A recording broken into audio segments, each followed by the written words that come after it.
Amerika Birləşmiş Ştatlarının Avropadakı qoşunlarının komandanı Ordu generalı Kurtis Kaparotti ötən gün Senatın Hərbi İşlər Komitəsindəki dinləmələr zamanı Rusiyanın dünyadakı və Qarabağ münaqişəsindəki qızışdırıcı rolu barədə sensasiyon bəyanatlar səsləndirib. General Kaparotti Rusiyanın keçmiş Sovet respublikalarındakı münaqişələrin nizamlanmasını əngəllədiyini bildirib. It reflects his intent to O, Dnestriyanı münaqişəsi haqda danışarkən deyib ki, Rusiya münaqişənin hərtərəfli nizamlanmasından sonra bu bölgədən qoşunlarını çıxarmağa hazır olduğunu bildirir. Lakin Rusiya 5+2 formatında aparılan danışıqlarda Dnestriyanı münaqişənin hərtərəfli nizamlanmasına dair müzakirələri əngəlləməkdə davam edir.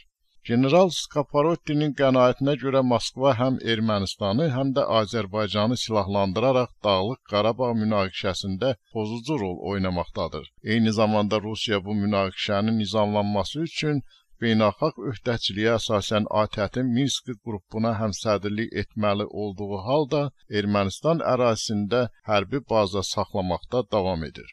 Amerika Birləşmiş Ştatlarının Avropa komandanlığının rəhbəri onu da deyib ki, Rusiya Birləşmiş Ştatların regiondakı ən güclü tərəfdaşlarından olan Gürcüstanı da bütün gücü ilə zəiflətməyə, sıradan çıxarmağa çalışır. 2008-ci ilin avqustunda Rusiya Cənubi Osetiya və Abxaziyanı işğal edəndən sonra Gürcüstanın bu regionlarında uzun müddətli qeyri-stabillik ocaqları yaradılıb.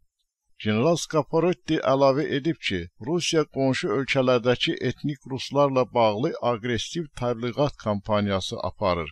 Bu və ya digər yollarla özünün dünyadakı hakimiyyətini gücləndirməyə, qərbi nüfuzdan salıb zəiflətməyə çalışır. Kaparotti həmçinin Rusiyanın Əfqanistanda Taliban terror təşkilatına da dəstək verdiyini, onu silahla təchiz etməyə başladığını deyib.